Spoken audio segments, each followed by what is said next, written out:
though yet of Hamlet, our dear brother's death.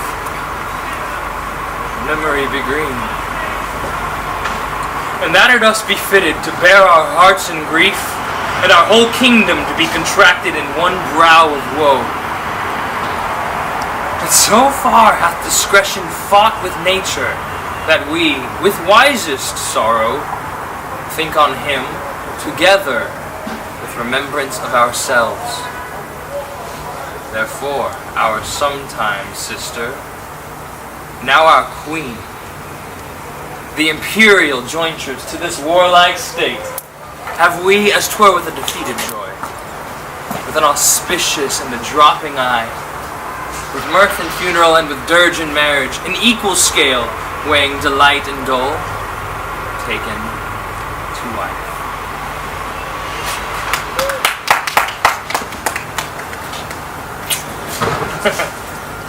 Nor have we here embarred your better wisdoms, which have freely gone with this affair along. For all, our thanks. How is it that the clouds still hang on you? Not so, my lord. I'm too much i' the sun. Good Hamlet, cast thy nighted colour off, and let thine eye look like a friend on Denmark. Do not forever with thy veiled lid look for thy noble father in the dust. Thou know'st, 'tis common, all that lives must die, passing through nature to eternity. Aye, madam, it is common. If it be, why seems this so particular to thee? Seems, madam. Nay, it is. I know not seems. 'Tis not alone my inky cloak, good mother, nor customary suits of solemn black. No, nor the fruitful river in the eye, nor the dejected haviour of the visage, together with all forms, moods, shapes of grief that can denote me truly. These indeed seem, for they are actions that a man might play. But I have that within which passeth show, these but the trappings and the suits of woe. 'Tis sweet and commendable in your nature, Hamlet, to give these morning duties to your father. But you must know, your father lost a father. That father lost his, and the survivor bound in filial obligation for some term to do obsequious sorrows. But to persever in obstinate condolement is a course of impious stubbornness. 'Tis unmanly grief. We pray you, throw to earth this unprevailing woe, and think of us as of a father. But let the world take note. You are the most immediate to our throne, and with no less nobility of love than that which dearest father bears his son, do I impart toward you. For your intent in going back to school in Wittenberg, it is most retrograde to our desire, and we beseech you, Benjamin, to remain here in the cheer and comfort of our eye, our chiefest courtier, cousin, and our son. Let not thy mother lose her prayers, Hamlet. I pray thee stay with us. Go not to Wittenberg. I shall in all my best obey you, madam. Why, 'tis a loving and a fair reply. Be as ourself in Denmark. Madam, come. This gentle and unforced account of Hamlet sits smiling to my heart, and grace whereof no joke in health that Denmark drinks today, but the great cannons to the clouds shall tell, re-speaking earthly thunder. Come! Away!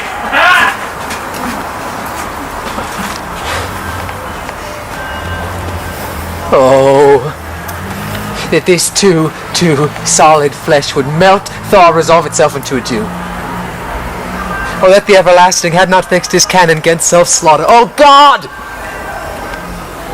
God. How weary, stale, flat, and unprofitable seem to me all the uses of this world. Oh, fire! Oh, God. 'Tis an unweeded garden that grows to see things rank and gross in nature possess it merely. Then it should come to this. From 2 months dead. Nay, not so much. Not 2. So excellent a king that was to this, Hyperion to a satyr, so loving to my mother that he might not teem the winds of heaven, visit her face too roughly, heaven and earth. Dost I remember? As she would hang on him, as if increase of appetite had grown by what had fed on him, yet within a month. I may not think of it. Frailty, thy name is woman. A little month. Where those shoes were old, with which she followed my poor father's body like Niobe, all tears. Why even she, oh God! A beast, that once discourse of reason would have mourned longer. Married with my uncle, my father's brother. But no more like my father than I to Hercules. A little money, where the salt of most unrighteous tears had left the flushing in her gullet eyes, she buried. Most wicked spirit, the most with such dexterity to ancestral shits. It is not, no, it cannot come to good to break my heart. I must hold my tongue. Hail to your lordship. I'm glad to see thee well. Horatio! Where do you forget myself? Methinks I see my father. Where, my lord? In my mind's eye, Horatio. I saw him once. He was a goodly king. He was a man, taken for all in all. I shall not look upon his like again. My lord, I think I saw him yesternight. Saw who? My lord, the king, your father. The king, my father. 2 nights together had these gentlemen, Marcellus and Bernardo, on their watch been thus encountered. A figure, like your father, appears before them. Thrice he walked by their oppressed and fierce surprised eyes, and I with them. The 3rd night kept the watch, where the apparition comes. I knew your father. These hands are not more like. But where was this? My lord, upon the platform where we watched. Did you not speak to it? My lord, I did, but answer made it none. Hold you the watch tonight? We do, my lord. I will watch tonight, perchance to walk again. I warn it will. On the platform, fixed 11 and 12, I'll visit you. Our duty to your honor. Your love's is mine to you. Farewell. No more but so. Think it no more. Perhaps he loves you now, but his grace's weight, his will, is not his own. For he himself is the subject to his birth. He may not, as unvalued persons do, carve for himself, for on his choice depends the safety and health of this whole state.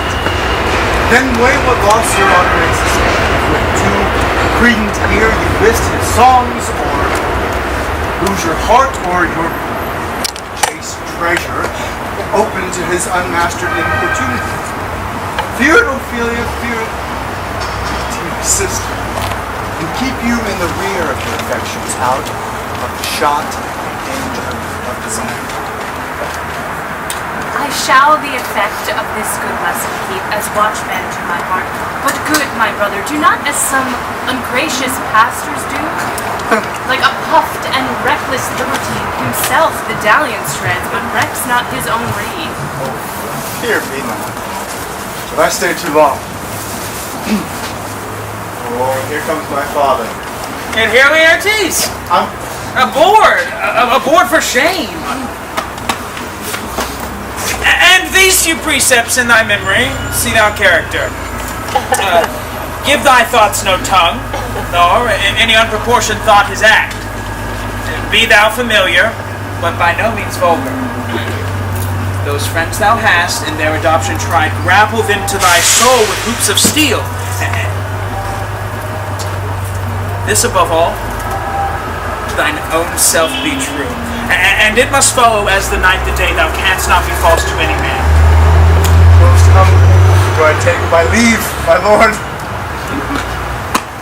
Oh, the time invites you. I know. Your servant's dead. My sister, remember what I said. Tis in my memory locked, and you yourself shall keep the key of it. I would not, in plain terms, from this time forth have You so slander any moment leisure as to give words or talk with the Lord Hamlet. I charge you, from your ways. Shall obey, my lord.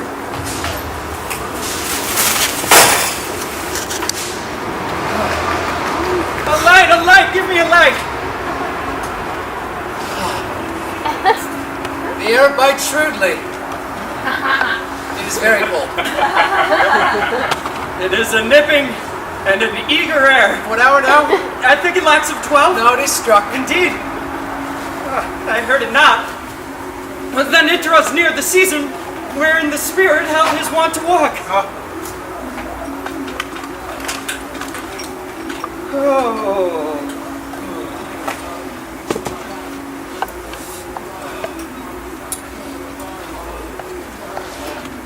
Whoa, he comes.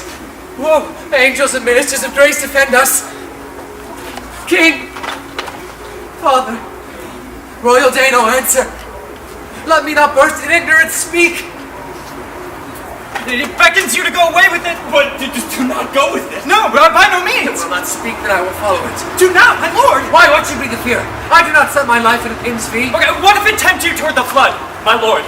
And there assume some other horrible form which might deprive your sovereignty of reason and draw you into madness. Think of it! It waves me still. Go on, I'll follow thee. You shall not go, my lord. Hold off your hands! Be ruled, you shall not go! Unhand gentlemen! By heaven, I'll make a ghost of him that lets me. Say, wait! Go on! Go on, I'll follow thee.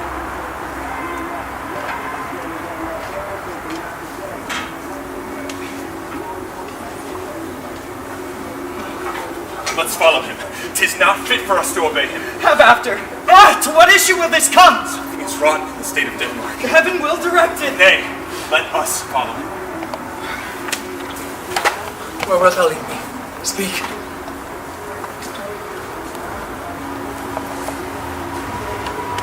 Pity me not, but lend thy serious hearing, for I shall inform. I am thy father's spirit, doomed for a certain term to walk the night till the foul crimes done in my days are purged. List. Thou didst ever thy dear father love, revenge his foul and most unnatural murder. Murder most foul, strange, and unnatural. Whilst sleeping in my orchard, a serpent stung me. But know thou, noble youth, the serpent that stung thy father's life now wears his crown. Quite right, you are in the right, and so without more circumstance at all, I hold it fit that we shake hands and part.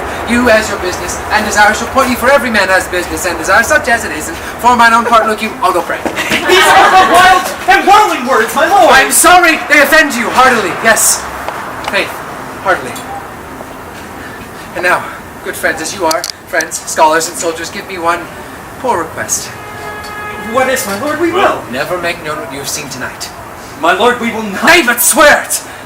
Never, so help you mercy, how strange or odd soe'er I bear myself, as I perchance hereafter shall think meet to put an ended disposition on that you, at such time seeing me, never shall note that you know aught of me. This not to do, so grace and mercy at your most need help you. Swear! Not I, my lord, by heaven. Or I, my lord, by heaven.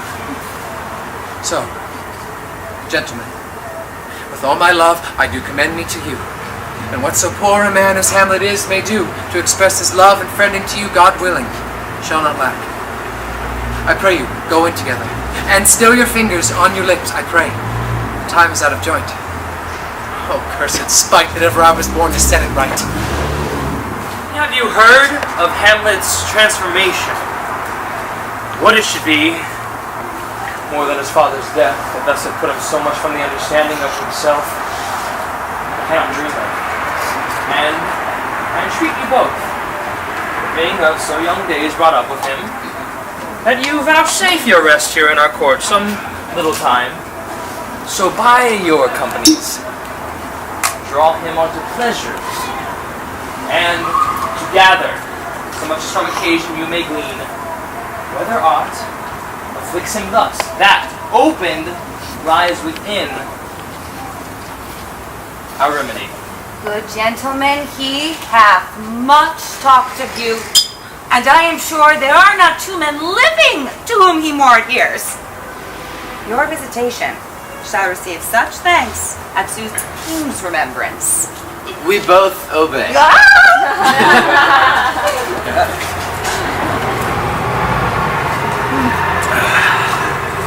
Thanks, Rosencrantz and gentle Guildenstern. Thanks, Guildenstern and gentle Rosencrantz. Heavens make our practices and our presence both pleasant and helpful to us. Amen. My liege and madam, to expostulate what majesty should be, what duty is, why day is day, night night, and time we're nothing but to waste night, day, and time. Therefore, since brevity is the soul of wit, and tediousness the outward limbs and flourishes, I will be brief.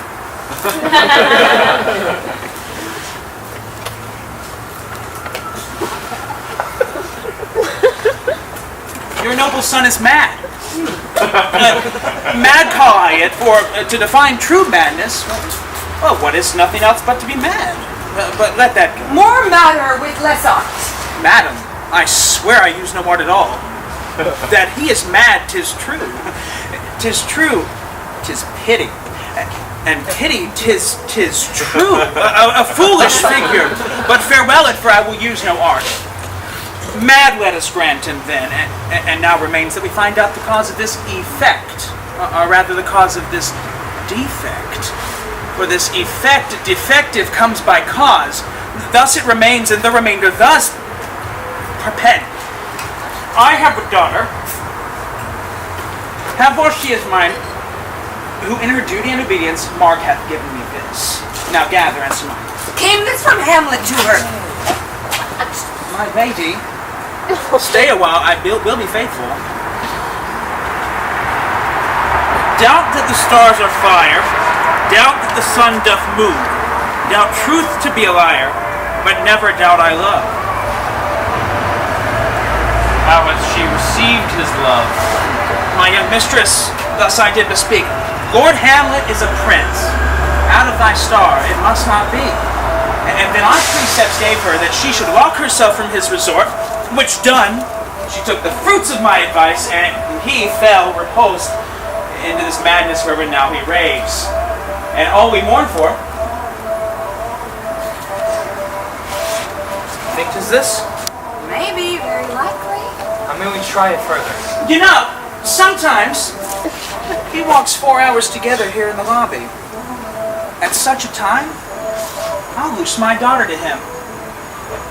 Listen, if it be not from his reason fallen thereon, that be me no assistance to his state, we keep a farm in Carter's. We will try it. Sweet Gertrude, leave us too. Her father and myself, lawful espials, will still bestow ourselves that, seeing unseen, we shall of their encounter frankly judge, and gather by him as he is behaved, if it be the affliction of his love, or no, that thus he suffers for. Shall obey. And for your part, Ophelia, I do hope that your good beauties be the happy cause of Hamlet's wildness. So shall I wish that your virtue shall bring him to his wonted ways again? Madam, I wish it may. Ophelia, walk you here. Gracious, so please you. Read on this book, that show of such an exercise may color your loneliness. We will bestow ourselves.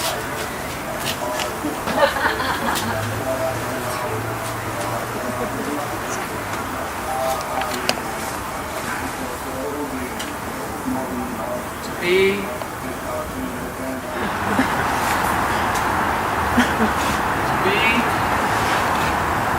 Not to be.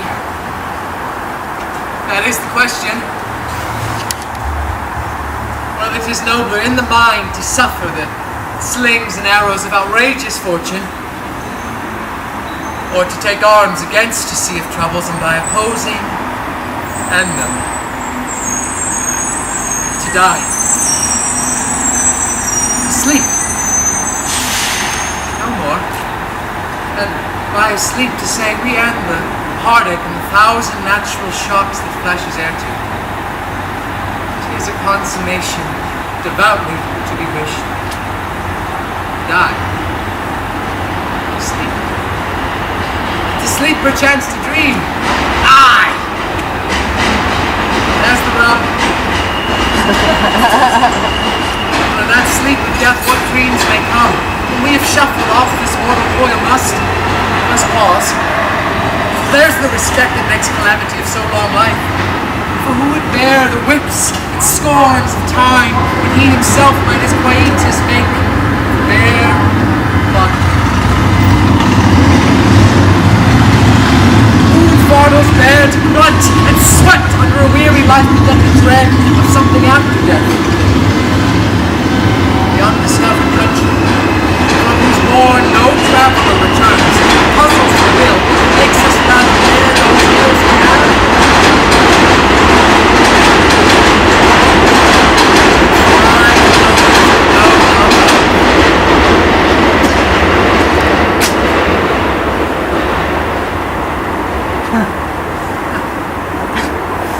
Thus, conscience does make cowards of us all. Thus, the native hue of resolution is sicklied o'er with the pale cast of thought.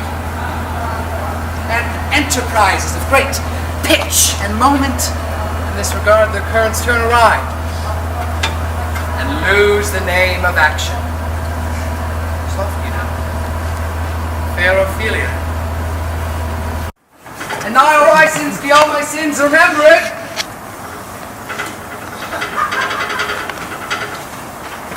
Good, my lord? How does your honor for this many a day? I don't thank you. Well.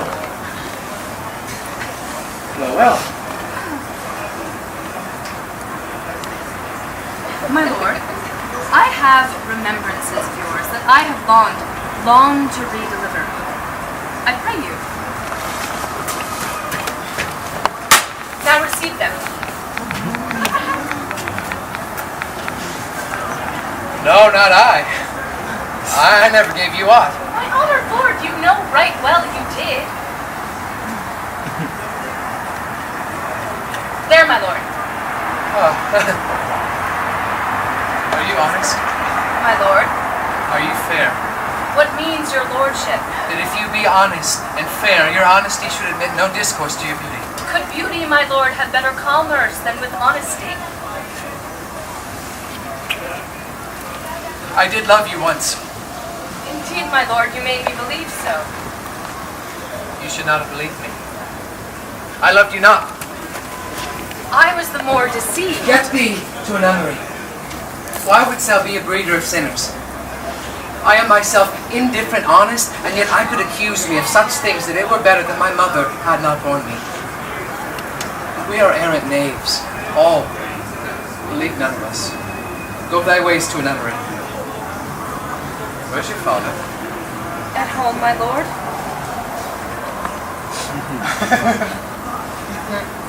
Let the doors be shut upon him, that he may play the fool nowhere but in his own house. Farewell. Help him, you sweet heaven! Get thee to a nunnery. Go! Farewell!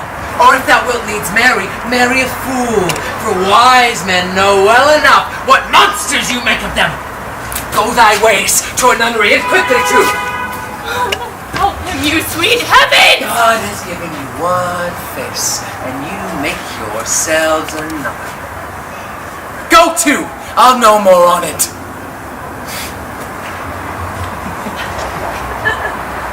It hath made me mad.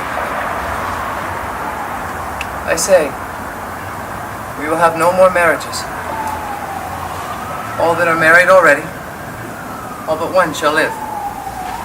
The rest shall keep as they are. Go thy ways to a nunnery.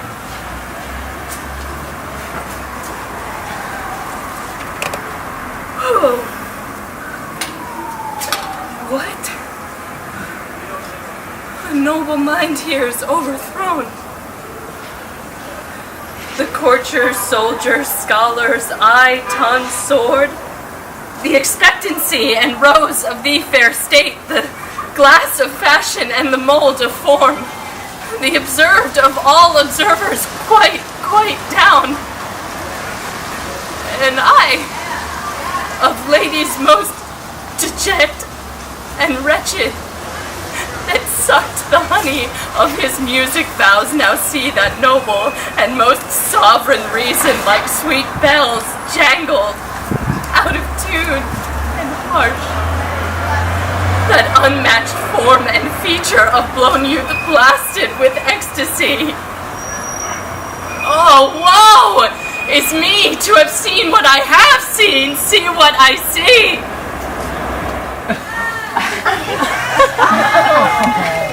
Do you know me, my lord? Excellent, well, you are a fishmonger. Not I, my lord. Oh, then I would you were so honest a man. Honest. Aye, sir. To be honest, as this world goes, is to be one man picked out of 10,000. That's very true, my lord. For if the sun breed maggots in a dead dog.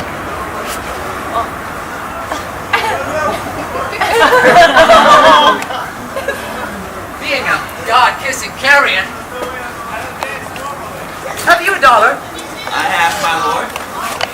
Let her not walk in the sun. Conception is a blessing, but as your daughter may conceive. Friend, look to it. How say you by that? Still harping on my daughter, yet he knew me not at first. What's the matter, my lord? Between who? I mean the matter that you read, my lord. Slanders, sir.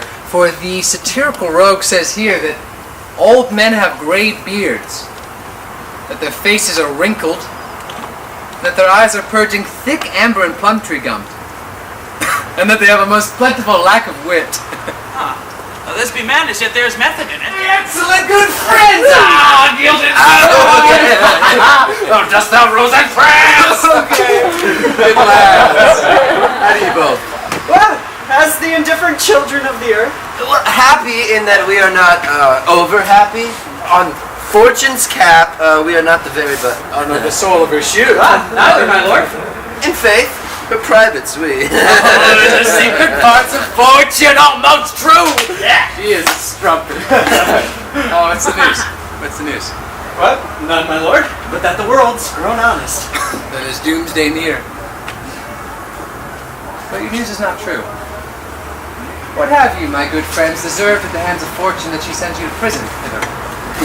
Prison? My lord. Denmark's a prison. What then is the world one? A goodly one, in which there are many confines, wards, and dungeons. Denmark being one of the worst. Well, we think not so, my lord. Why then 'tis none to you, for there is nothing good or bad, but thinking makes it so. To me, it is a prison. Why then, your ambition makes it one. It is too narrow for your mind. What make you at Elsinore? To visit you, my lord. No other occasion. Were you not sent for? Is it a free visitation? Is it your own inclining? Come, deal justice with me. Come, nay, speak. What should we say? Oh, my lord, we were sent for. I will tell you why. So shall my anticipation prevent your discovery, and your secrecy to the king and queen moult no further. I have of late, but wherefore I know not, lost all my mirth, forgone all custom of exercise, and indeed it goes heavily with my disposition that this goodly frame, the earth, seems to me a sterile promontory.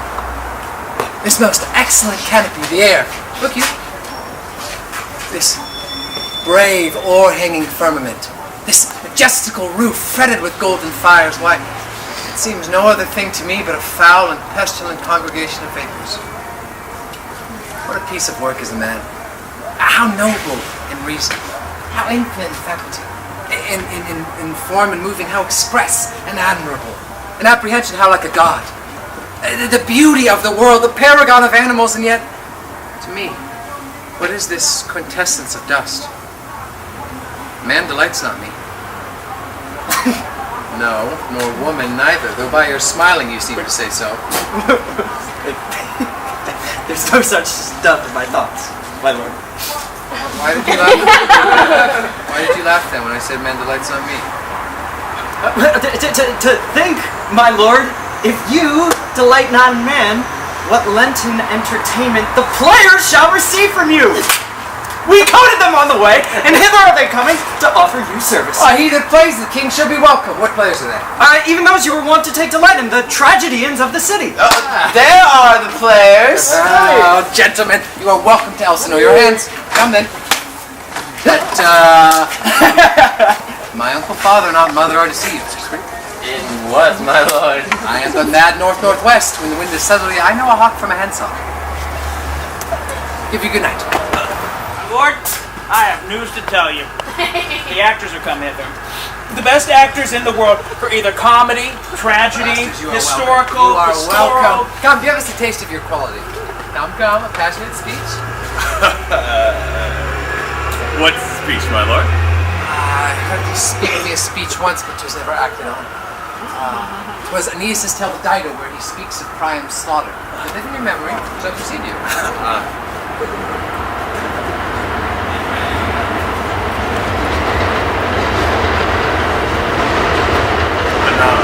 He finds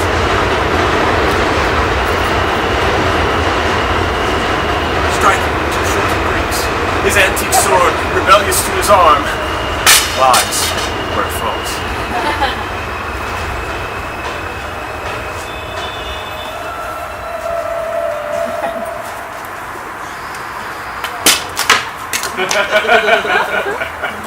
Repugnant to command, unequal matched. Pyrrhus at Priam drives, enraged strikes wide, but with the whiff and wind of his fell sword, the unnerved father falls.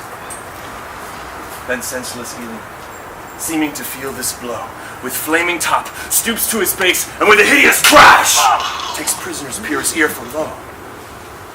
The sword, which was declining on the milky head of Reverend Priam, seemed in the air to stick, and like a neutral, his will ignited.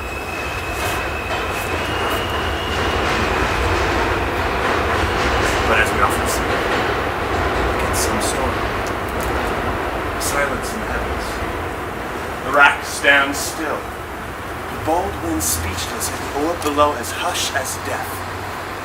Anon, a dreadful thunder doth rend the region so. After Pyrrhus' pause, aroused vengeance sets him new a work. And never did the Cyclops hammer fall. With less remorse than Pyrrhus' bleeding sword now falls on Priam. This is too long. It's up to the barbers. Which disappeared. I really say on. He's for a jig or a tale of Barbary, or else he sleeps. Say on. Come the heck of him.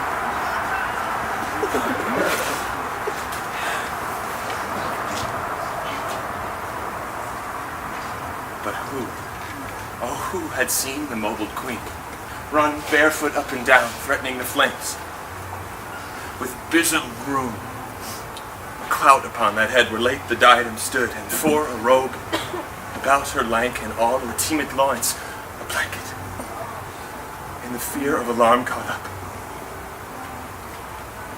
Who had seen her then?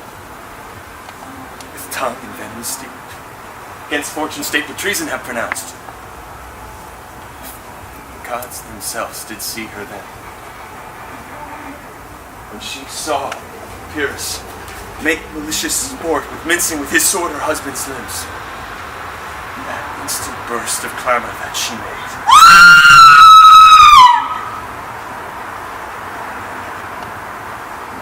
Unless things mortal move them not at all, would have made milch the burning eyes of heaven and passionate gods. Look, whether or not he has tears in his eyes, Tis well.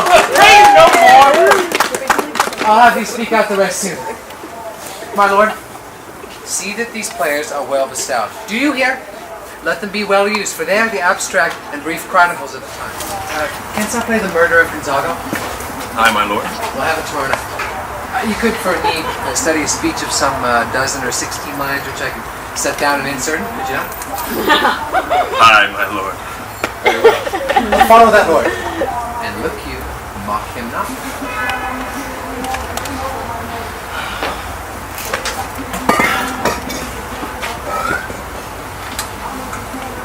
Now I am alone.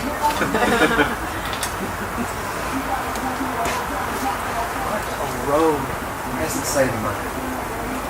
Is it not monstrous that this player here, but in a fiction, in a dream of passion that forces his soul, sometimes opens the word always is the tears, eyes, distractions, all and all for nothing. Hecuba! Oh, what's Hecuba to him? Or he to Hecuba that he should weep for it? What would he do had he the cue and motive for passion that I have? Why, he would drown the stage with tears, cleave the general ear with horrid speech, make mad the guilty and appall the free, confound the ignorant, and amaze indeed the very faculties of eyes and ears. Yet I, a dull and muddy metal rascal, peak of gone dreams, unpregnant of my cause, can say nothing, no, not for a king, upon whose most dear life and property the damned of fear is laid. Am I a coward? Who calls me villain? Breaks my paid across, plucks off my beard and blows it in my face, gives me the lie in the throat as deep as the lungs. Who does me this, huh? Swoons, I should take it, for it cannot be but I am pigeon-livered and like gall to make oppression bitter, or ere this I should have fatted all the region's kites with slaves of them. Lord, him, lostless, treacherous, kindless villain, all vengeance!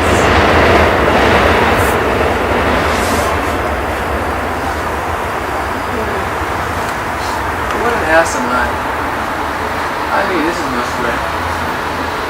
That I, the son of the dear father murdered, promise my revenge by heaven, myself, must like a whore unpack my heart with words, and fall cursing like a very bad. Spoken.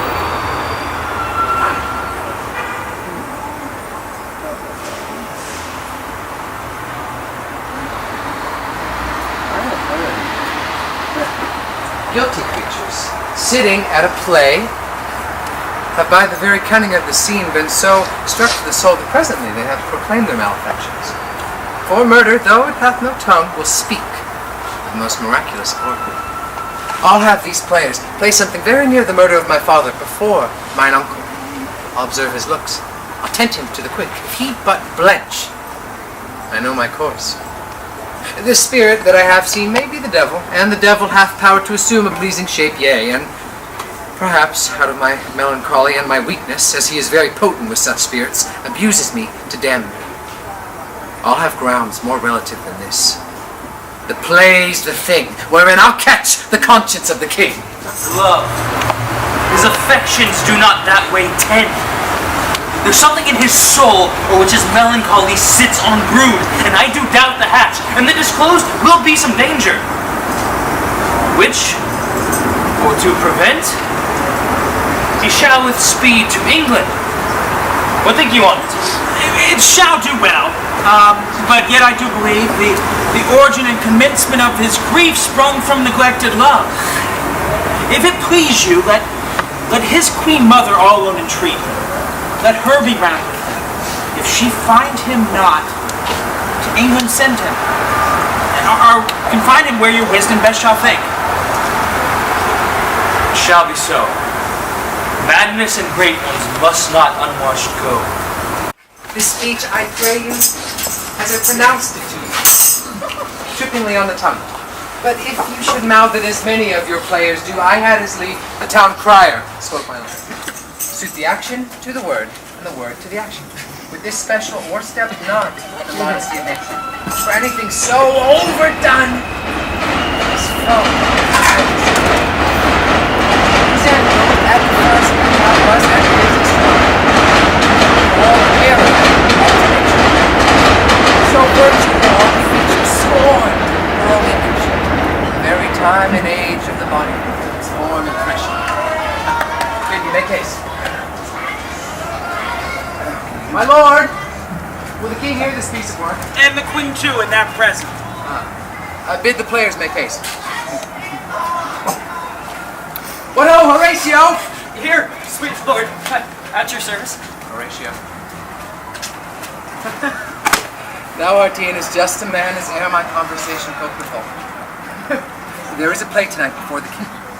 one circumstance, the one scene of it comes very near the circumstance which I told thee of my father's death. I prithee, when thou seest that act afoot, give mine uncle heedful note. For mine eyes will rivet to his face, and after we will both join in censure of his seeming. If he steal aught the whilst this play is playing and escape detecting, I will pay the theft. They're coming to the play, I must be idle. Get you a place.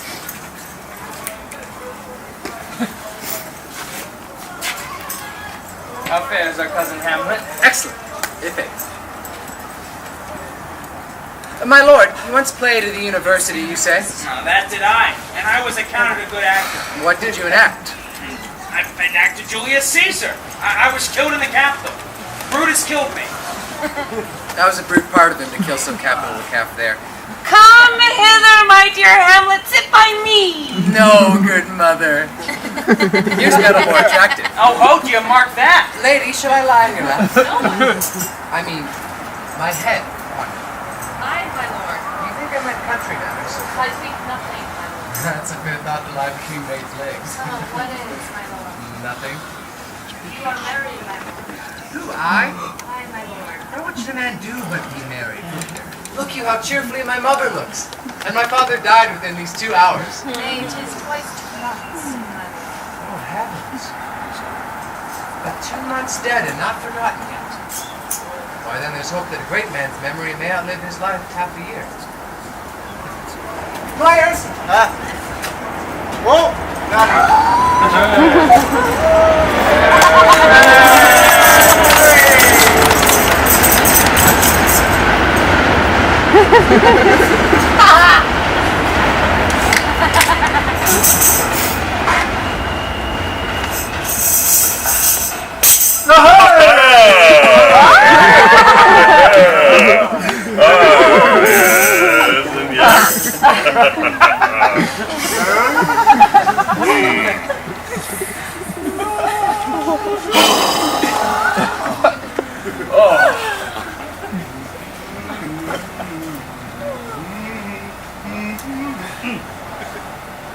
Full 30 times hath Phoebus' cart gone round, Neptune's salt wash and Tellus' orbed ground.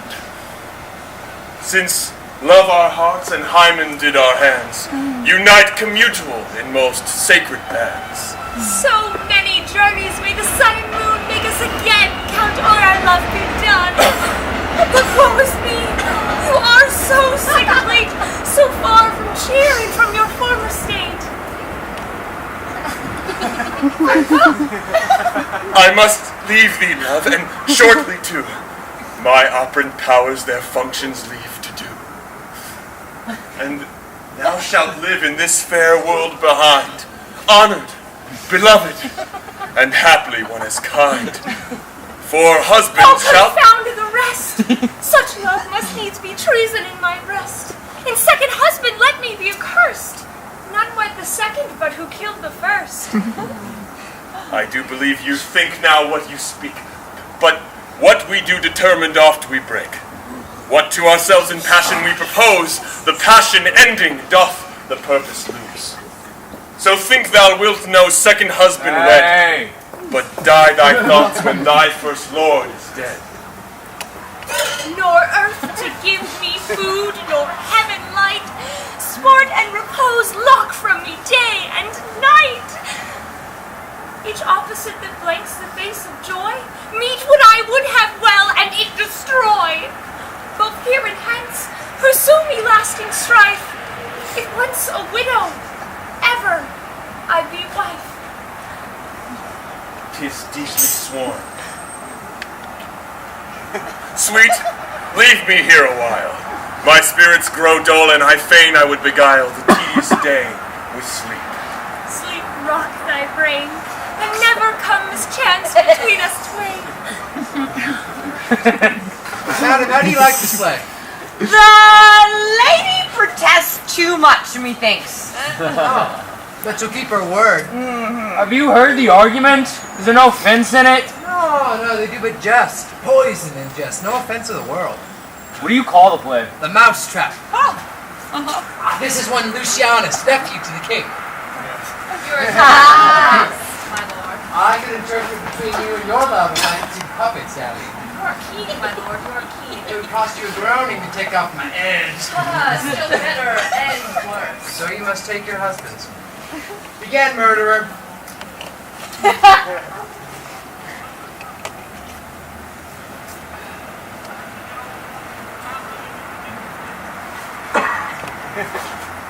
Thoughts, left, hands, apt, drum, fit, time, agreeing, Confederate season, else no creature seeing. Line. Thou mixture rank of midnight weeds, collected of Hecate's band, thrice blasted, a one, a two, a three, thrice infected. Line. Thy natural magic and most dire prophesy on wholesome soul usurp immediate life. He poisons him in his garden for his estate. You shall see anon how the murderer gets the love of Gonzaga's wife. Oh, there's my lord! Give me some light!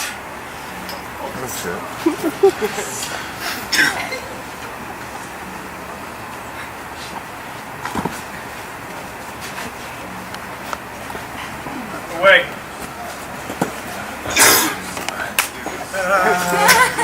Horatio!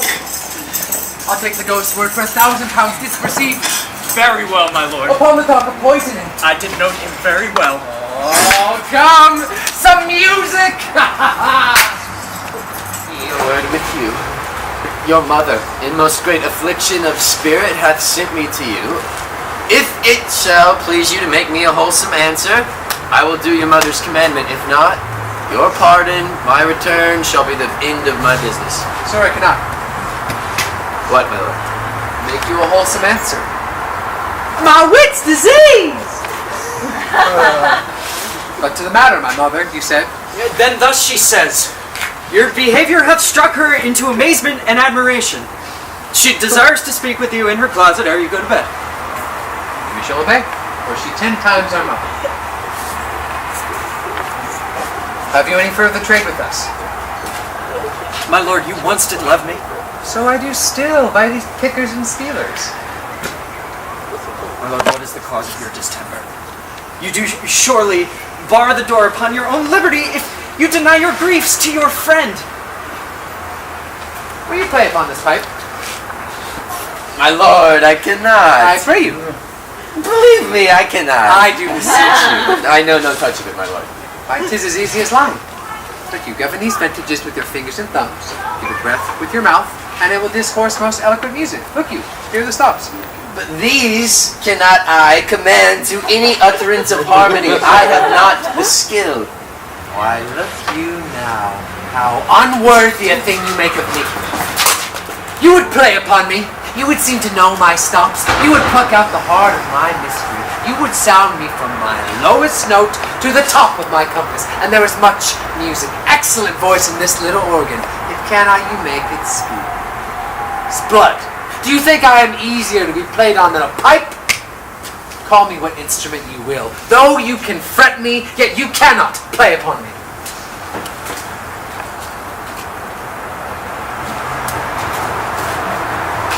I like him not, nor stands it safe with us to let his madness range. Therefore prepare you. I, your commission, will forthwith dispatch, and he to England shall along with you. We will haste us. To his mother's closet. Behind an arras I'll convey myself. Before you got to go to bed, I'll tell you what I know. Thanks, dear my lord.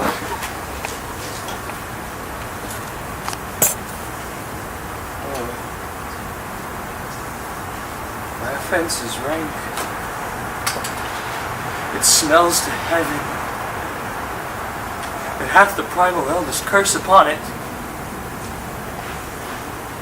A brother's murder. What if this cursed hand were thicker than itself with brother's blood?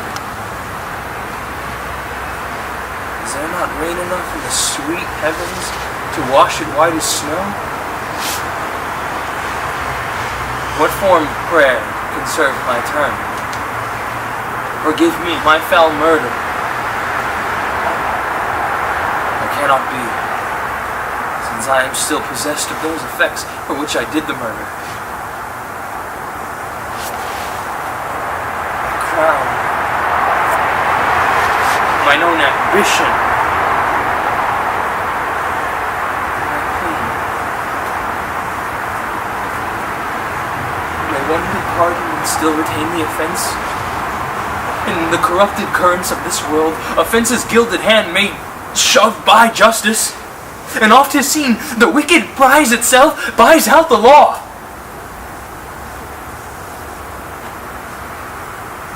But 'tis not so above. There is no shuffler, there the action lies in his true nature. I stand and pause. Try what repentance can, or can it not? Yet, what can it when one cannot repent? Oh, wretched state. Oh, bosom black as death. Oh, slimed soul that struggling to be free art more engaged. Help, angels! Make a say! Bow stubborn knees, and heart with strings of steel, and soft as sinews of the newborn babe. All may be well. Now might I do it. Ha! Now he is praying. And now I'll do it. So he goes to heaven. And am I then revenged to take him in the purging of his soul, when he is fit and seasoned for his passage?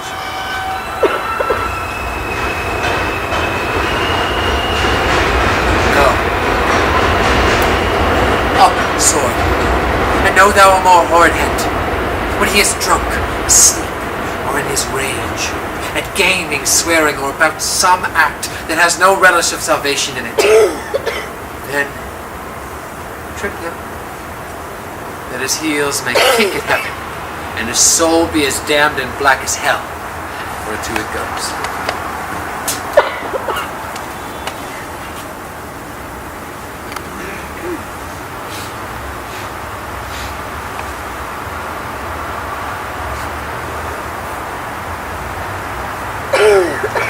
My words fly up, my thoughts remain below. Words without thoughts never to heaven go. He will come straight. Pray you be round with him. I warrant you, fear me not. Withdraw. I hear him coming. Mother! Mother! Yes, I do. Mother! Now, Mother. What's the matter? Hamlet, thou hast thy father much offended. Mother, you have my father much offended. Come, you answer with an idle tongue. Go! You question with a wicked tongue. I have now, Hamlet. What's the matter now? Have you forgotten me? Oh, by the root, not so. You are the queen, your husband's brother's wife. And when it were not so, you are mine. Nay, then I'll set those two matters speak. Come, sit you down. You go not, until I set you up a glass where we may see the inmost part of you. What wilt thou do? Thou wilt not murder me? Help! Now, rats! Dead for a duck! Down! I'm asleep! Why me? What hast thou done? I know not. Is it the king? Oh, what a rash and bloody deed is this! Bloody deed. Almost as bad, good mother, as kill a king and marry with his brother. Best kill a king! Aye, lady, 'twas my word.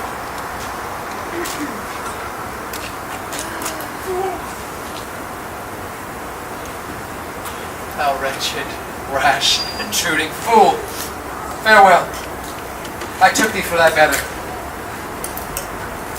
leave wringing of your hands. Peace. Sit you down.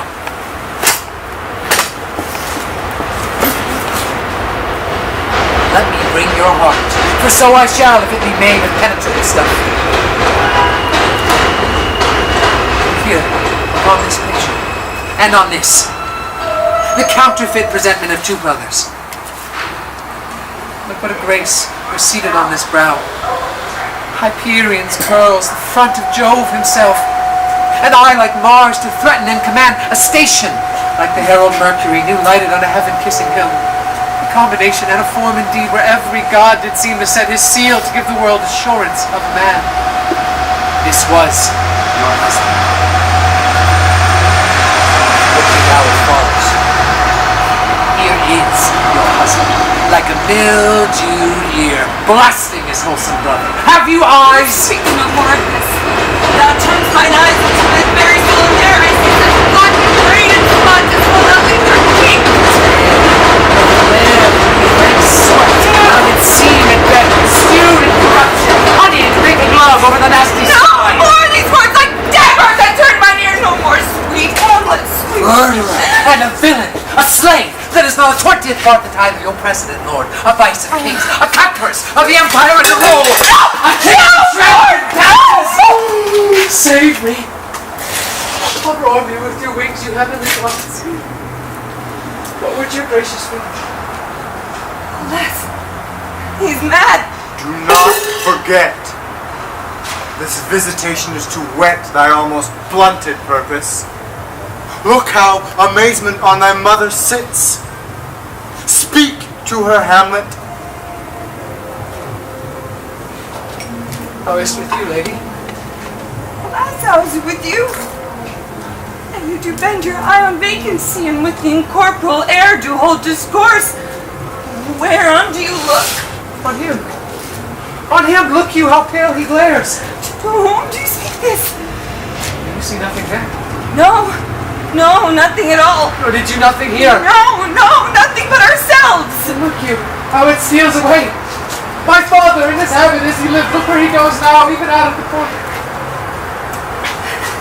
This is the very coinage of your brain. This bodiless creation ecstasy is very cunning in. Ecstasy. My pulse, as yours, doth temperately keep time, and makes us healthful music. It is not madness that I have uttered. Mother, for love of grace, confess yourself to heaven. Repent what's past. Avoid what is to come. And do not spread the compost on the weeds to make them ranker. Forgive me this, my virtue.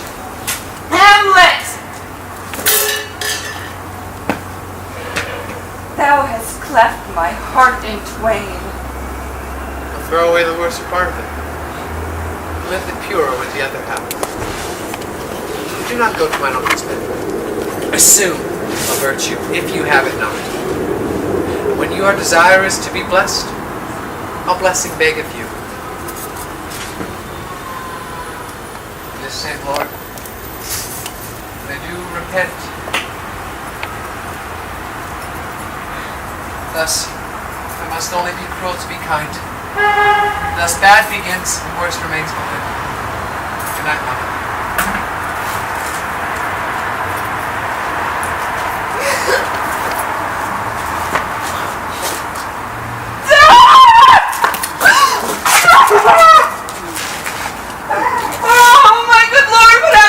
What, Gertrude? How does Hamlet? Mad as the sea and wind when both contend. In a lawless split, behind the arras, hearing something stir, whips out his rapier, and in a brainless apprehension, kills the unseen good old man.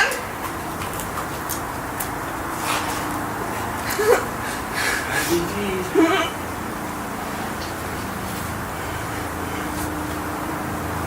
It had been so with us had we been there. His liberty is full of threats to all, to you yourself, to us, to everyone. Where's he gone? To draw where the body is killed. madness like some ore shows itself pure. He weeps for what is done. Oh, Gertrude. Come away. The sun, no sooner shall the mountains touch, but we will ship him hence. And this vile deed, we must, with all our majesty and skill, both countenance and excuse. Ho, Guildenstern!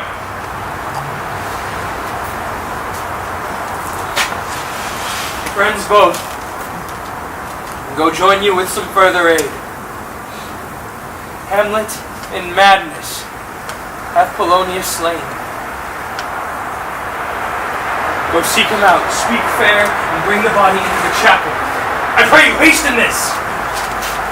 You... Oh. Come, Gertrude. We'll call up our wisest friends and let them know both what we mean to do and what's untimely done. Oh, come away. My soul is full of discord and dismay.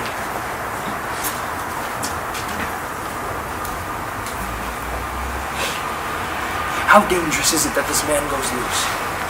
Yet must not we put the strong law on him? He's loved of the distracted multitude. To bear all smooth and even, this sudden sending him away must seem deliberate pause.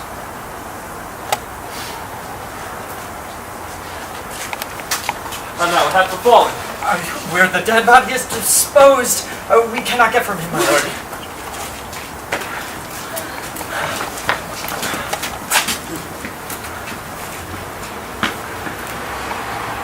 Now, Hamlet, where's Polonius? At supper. At supper. Not where he eats, but where he's eaten. A certain convocation of politic worms are eaten at. Where is Polonius? In heaven. Send hither there to see. If your messenger find him not there, seek him at the other place yourself. But indeed, if you find him not, you shall notice him as you go up the stairs into the lobby. Go seek him there! Now, Hamlet! This deed, denying the special safety which we pretender as we dearly breathe, for that which thou hast done, must send thee hence. Therefore, prepare thyself for England. For England? Aye, Hamlet. Good. So is it if thou knewest our purposes. I see a cherub that sees them. But come, for England, farewell, dear mother. Thy loving father, Hamlet. My mother. Father and mother is man and wife is one flesh, and so my mother. Come, for England. Follow him afoot. Hey!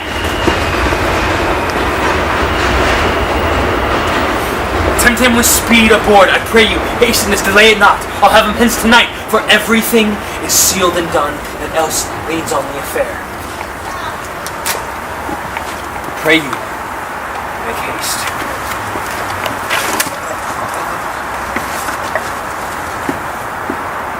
In England, if my love thou hold'st to naught, the present death of Hamlet. Do it, England, for like the hectic in my blood he rages, and thou must cure me, till I know 'tis done. Howe'er my haps, my joys were ne'er begun. Where is the beauteous majesty of Denmark?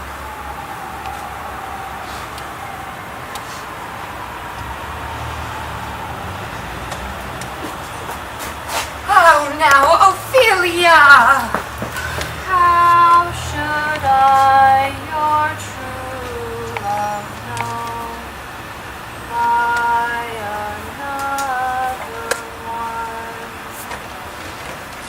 From his cockle hat and staff, and his sandal shoe. Alas, sweet lady, what imports this song? Say you, nay pray you, mark. He is dead and gone, lady. He is dead and gone. At his heels a grass green turf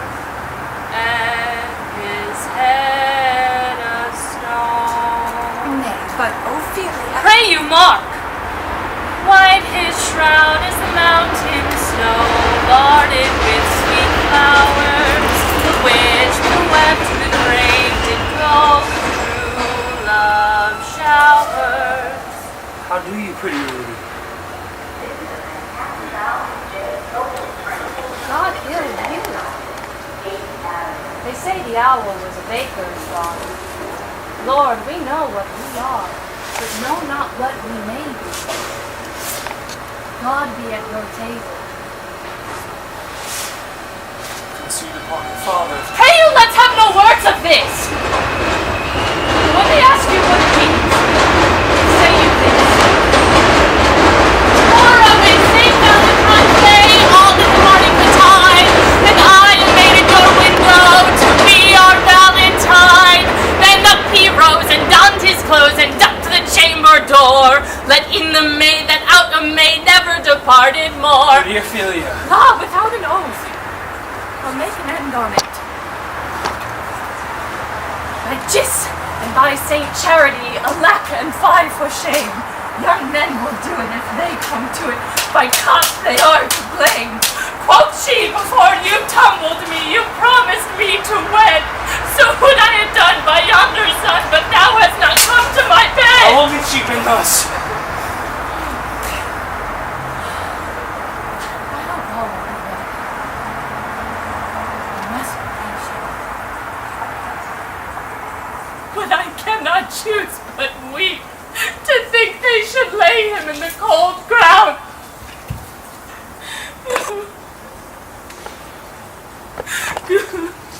My brother shall know of it. And so, I thank you for your good counsel. Come, my coach. Good night, ladies.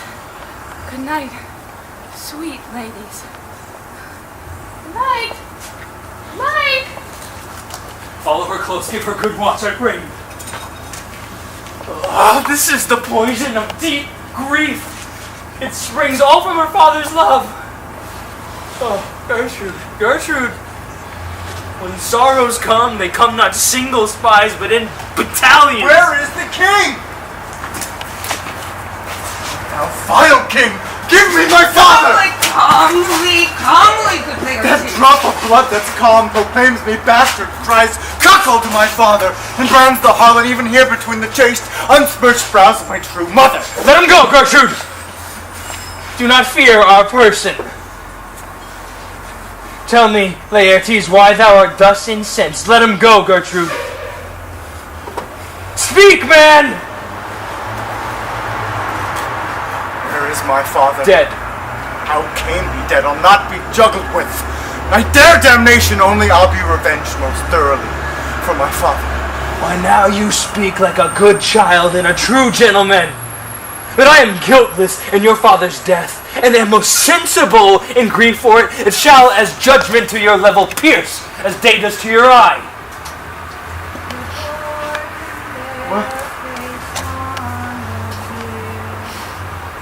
What noise is this?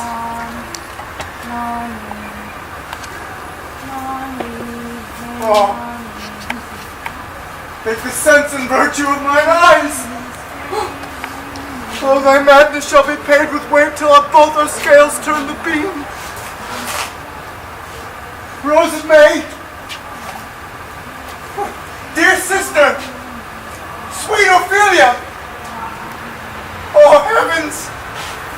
Is possible a young maid's wits should be as mortal as a poor man's life?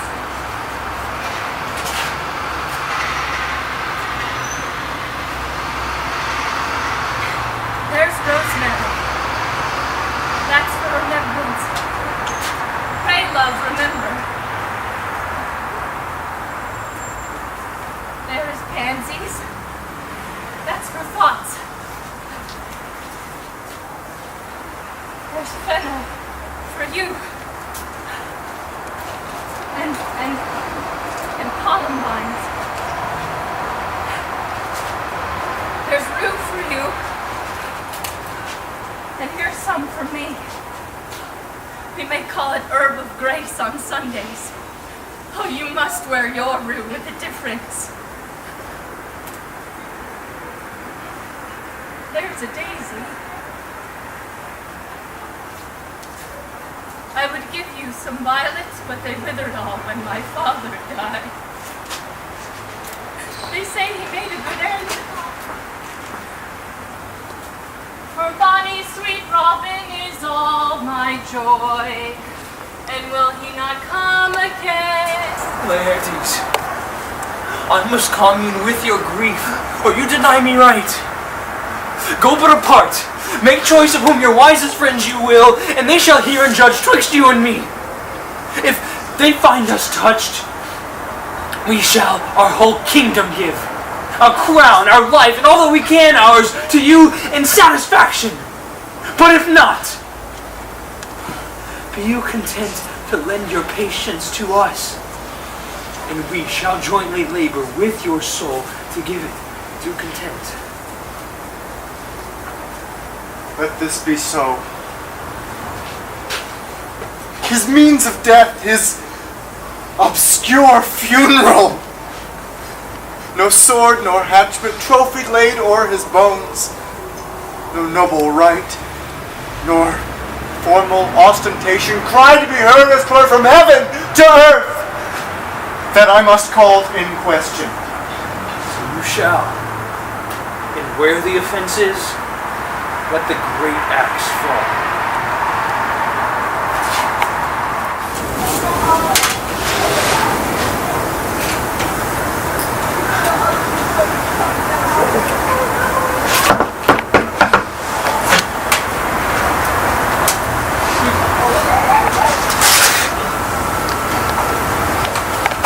What are they that would speak with me? Sailor, sir. God bless you, sir. There's, a letter for you, sir. It's from the ambassador that was bound for England. If your name be Horatio, as I am led to know it is.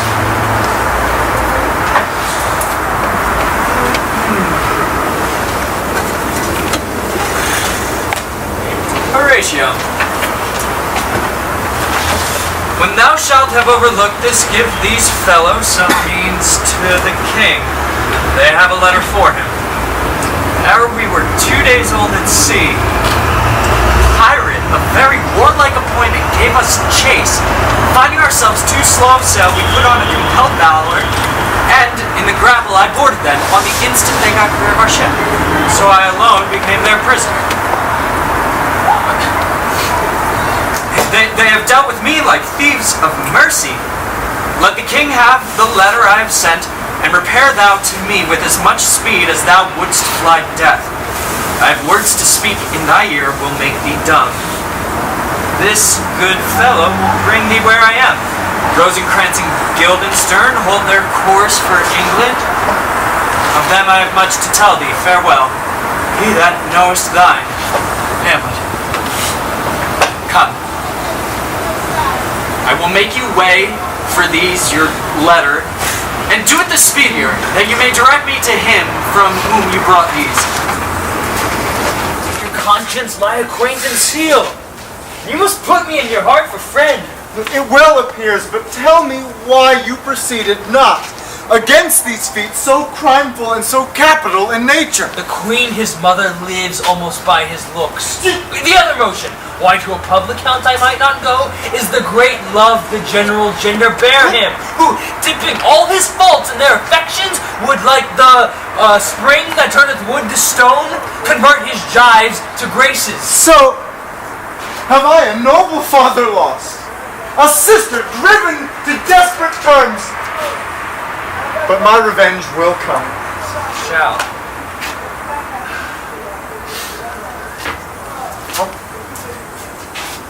Now, what news? A letter, my lord, from Hamlet. From Hamlet? You shall hear them later. Leave us.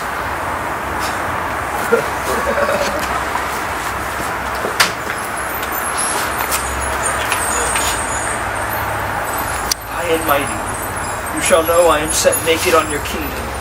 Tomorrow shall I beg leave to see your kingly eyes, when I shall, first asking your pardon thereunto, recount the occasion of my sudden and more strange return. Hamlet. What should this mean? I'm lost in it, my lord, but let him come. It warms the very sickness of my heart that I shall live and tell him to his teeth. Thus didst thou! If it be so, Laertes, how should it be so? How otherwise? Will you be ruled by me? I'll be ruled, my lord, so you'll not overrule me to a peace. To thine own peace. I will work to an exploit. Now ripen thy device, under the which he shall not choose but fall. And for his death, no wound of blame shall breathe, but even his mother shall uncharge the practice and call it accident. I will be ruled. So you shall. You have been talked of since your travels much, and that in Hamlet's hearing for a quality wherein they say you shine. What quality, my lord? 2 months since, here was a gentleman who gave such a masterly report of you, and for your rapier, most especially, that he cried out, "'Twould be a sight indeed if one could match you." Sir, this report of his did Hamlet so envenom with his envy that he could nothing do but wish and beg your son coming over to play with him. Now, out of this... What out of this? Laertes, is your father dear to you? Or are you like the painting of a sorrow, a face without a heart? Why ask you that? Not that I think you did not love your father, but what would you undertake to show yourself your father's son in deed more than in words? To cut his throat of the church. No place should murder sanctuarize. Revenge should have no bounds. But, good Laertes, if you do this, keep close within your chamber. Hamlet, returned, shall know you are come home. Will bring you in flying together, will wager on your heads. He, being remiss, most generous and free from all contriving, will not peruse the foils, so that with ease or with a little shuffling, you may choose a sword unveiled, and in a pass of practice, quite him for your father. I will do it. I will anoint my sword. I bought an unction of a mountebank, so mortal that would dip a knife in it. Where it draws blood, no cataplasm so rare can save the thing from death. It's but scratched withal. When in your motion you are hot and dry, and make your bouts more violent to that end. I'll have prepared him a chalice, whereon but sipping, if he by chance escape your venom stuck, our purpose may hold there. Now, sweet queen, One woe doth tread upon another's heel, so fast they follow. Your sister's drowned, Laertes. Drowned? Where?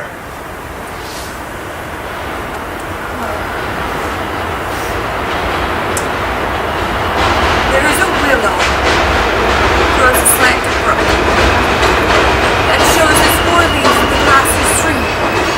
There with fantastic garments did she come of crow flowers, daisies, nettles, and long purples that liberal shepherds could closer be but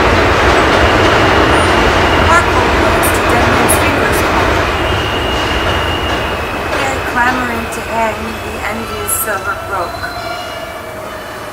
Down her gloved feet, trophies and herself into the weeping brook.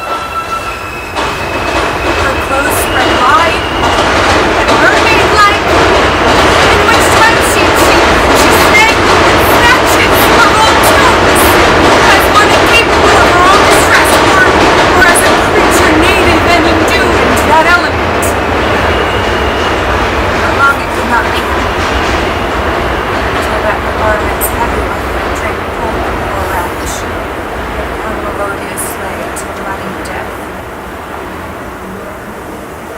glass that she's dead.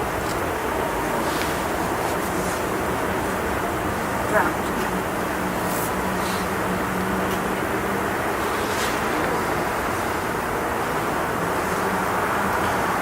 Too much water hast thou, poor Ophelia, and so I forbid my tears. Adieu, my lord. I have a speech of fire that fain would blaze, but that this folly doubts it.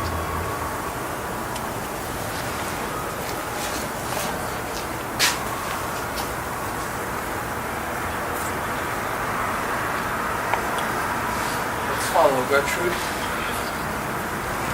How much I had to do to quiet his rage. Now fear I this will give it start again. Therefore, let's follow. Speak to this fellow. Whose grave is this, sirrah? Mine, sir? You think it be thine, for thou liest in it. You lie out on it, sir. Therefore it is not yours, but for my part, I do not lie in it, yet it is mine.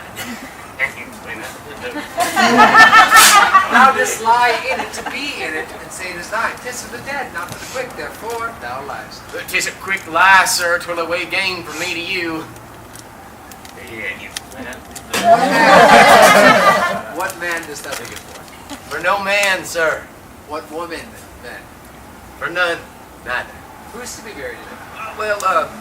One that was a woman, sir, but rest her soul. She's dead now. How absolute the name is. How long hast thou been a grave maker? Why, it was the very day that young Hamlet was born. He that is mad and sent into England. Why was he sent to England? Well, he shall recover his wits there, or if he does not, it's no great matter. Why? In England, they are all as mad as he. How came he mad? Very strangely, they say. How strangely? Hey, even with losing his wits. Upon what ground? Why, here in Denmark. How long will a man lie in the earth there he rot? In faith, if he be not rotten before he die, he shall last you some 8 or 9 years. This skull has lain in the earth some 23 years. Now, this same skull was Yorick's skull. This? The king's jester. Even that. Alas, poor Yorick. I knew him, Horatio. Infinite jest. Most excellent fancy. For he hath borne me on his back 1,000 times. Now, how bored in my imagination it is. My gorge rims at it. I can hear on those lips that I have kissed, I know not how often. There be your jibes now, your gambols, your songs, your flashes of merriment that were wont to set the table on a roar. Not one now to mock your own grinning. Quite chapfallen. Tell me one thing, Horatio. What's that, my lord? Dost thou think Alexander lighted the earth of this fashion? Even so? Smelts. Even so, my lord. What base uses may be returned. Soft. Soft. Here comes the king. Commander sways the order. She in ground unsanctified should be lodged till the last trumpet. For charitable prayers. Shards, flints, and pebbles should be thrown on her. Must there no more be done? No more be done! We should profane the service of the dead to sing a requiem, and such rest to her as to peace parted souls. Lay her in the earth, and from her fair and unpolluted flesh may violets spring. I tell thee, churlish priest, a ministering angel shall my sister be when thou liest howling.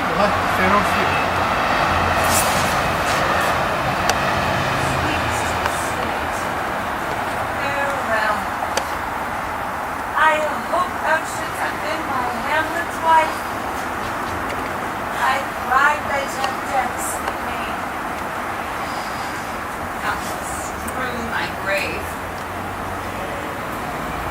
Oh, Oh, treble woe, fall 10 times treble on that cursed head, whose wicked deed thy most ingenious sense deprived thee of. Hold off the earth a while, till I have caught her once more in mine arms.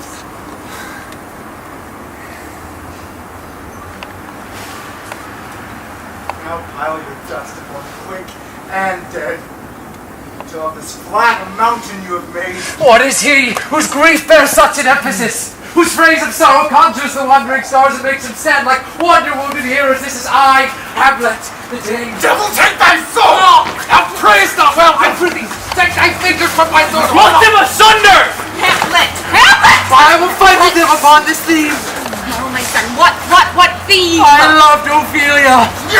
40,000 brothers could not know the quantity of love make up my sum! What wilt thou do for her? Oh, he is mad, Laertes! For the love of God, forbear him! Show me what thou do! Would weep, would fight, would fast, would tear thyself, I'll do it! Dost thou come here to whine? What? To efface me with leaping in her grave, be very quick with her, and so will I! This is mere madness! Do you hear me, sir? What is the reason that you use me thus? I loved you ever. But it is no matter. Let Hercules himself do what he may. The cat will mew, and the dog will have his day. Killed my king, and whored my mother. Thrown at his angle for my proper life, popped in between the election and my hopes, and with such cozenage, it's not perfect conscience to quit him with this arm. It will be short. The interim is mine. I'm very sorry, good Horatio, that to Laertes I forgot myself. By the image of my cause, I see the portraiture of his. I'll court his favors. Peace, who comes you? His Majesty bade me signify to you, sir, that he has laid a great wager on your head, sir. This is the matter. Sir, here is newly come to court Laertes. He hath wagered with him that in a dozen passes between yourself and him, he should not exceed you 3 hits. He hath laid on 12 for 9, and it would come to immediate trial if your lordship would vouchsafe the answer. Let foils be brought. The gentleman willing and the king hold his purpose. I will win from an I can. If not, I will gain nothing but my shame and the audience. Come, Hamlet. Come and take this hand from me.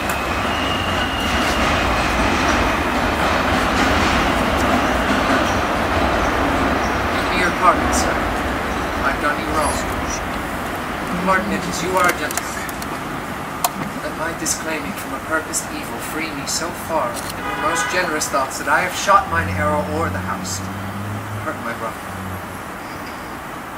I am satisfied in nature, whose motive in this case should stir me most to my revenge. But in my terms of honor I stand aloof and will no reconcilement till by some elder masters of known honor I have a voice and precedent in peace to keep my name ungored. But till that time, I do receive your offered love, like love, and will not wrong it. I embrace it freely. And will this brother's wager frankly play? Give us the foils. Come on. Come, one for me. I'll be a foil, Laertes. My ignorance, your skill shall, like the star of the darkest night, stick fiery off indeed. You mock me, sir. No, by this hand. Give them the foils, young Osric. Hamlet. You know the wager? Very well, my lord. Your grace hath laid the odds of the weaker side. Bring me a stoup of wine.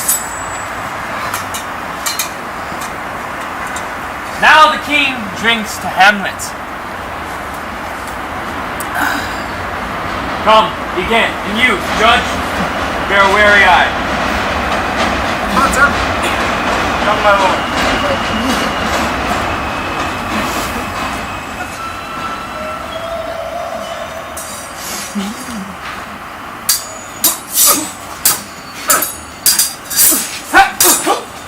One! Judgment? No. A hit, a very palpable hit. Well, again. Say! Give me the cup. Hamlet, this pearl is thine. Give him the cup. Here's to thy health. I'll make this boundaries. Set it by. Come.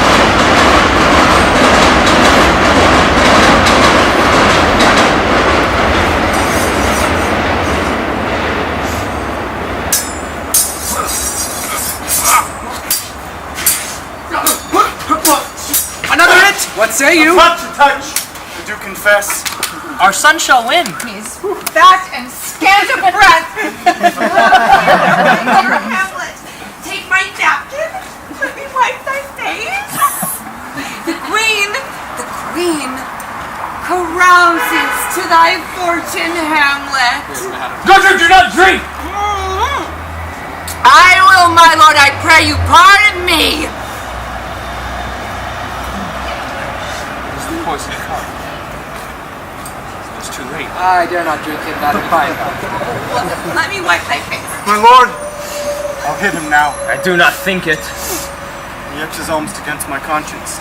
Come, for a third, Laertes, you do but dally. I pray you, pass with your best violence. I'm afeard you make a wanton of it. Say you so. Come on.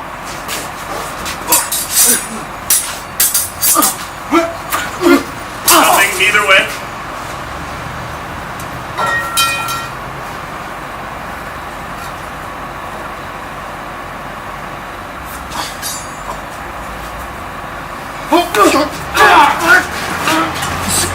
Don't deport them! They are in sin! Hey, come again!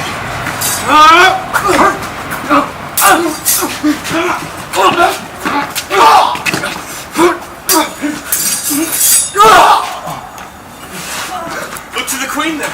Oh, they bleed on both sides! How is my lord? How's it, Laertes? Oh, was a woodcock to my own springe, Osric. I'm justly killed with mine own treachery. How does the queen? She swoons to see them bleed. No! The drink!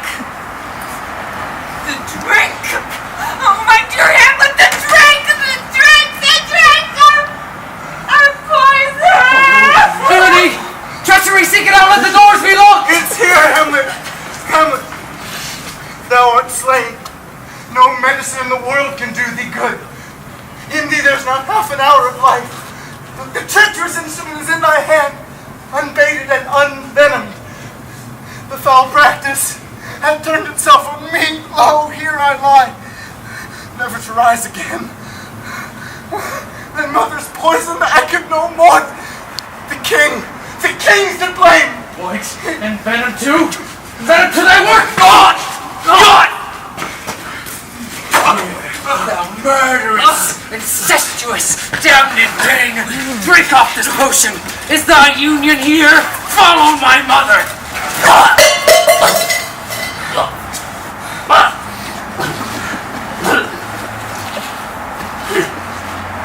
He is justly served. It is a poison tempered by himself. Exchange forgiveness with me, noble Hamlet. Mine and my father's death come not upon thee, nor thine on me. Heaven make thee free of it. I follow thee. Horatio! I am dead. Report my cause aright to the unsatisfied. I never believe it.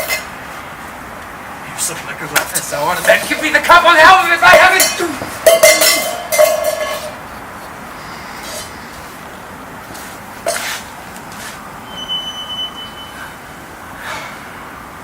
Oh, good Horatio. What a wounded name. Think standing thus unknown shall live behind me. If thou didst ever hold me in thy heart, upset thee from felicity awhile, and in this harsh world draw thy breath in pain, tell my story.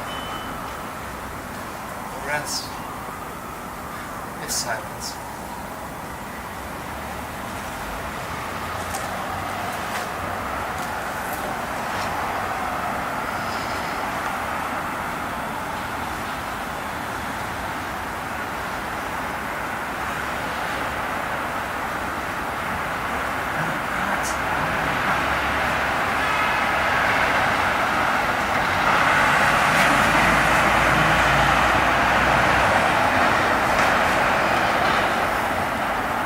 Flights of angels sing thee to thy rest.